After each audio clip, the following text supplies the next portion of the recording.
പുഴവന്നു പുൽകുന്ന കരയുടെ അരുകിൽ വരുമെന്നു കരുതി ഞാൻ കാത്തിരുന്നു.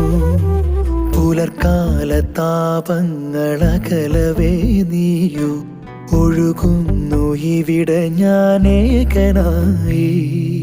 പാതിയിൽ വിട ചൊല്ലി നീയകന്നിടവേ കൂരിരുൾ നിറമാകെ മൂടവേ. നീ പകർന്നേകിയ വിരഹമാം നോവിനും മേലെ ഞാൻ കാണുന്നു പൂവണി. പുഴവന്നു പുൽകുന്ന കരയുടെ അരുകിൽ വരുമെന്നു കരുതി ഞാൻ കാത്തിരുന്നു.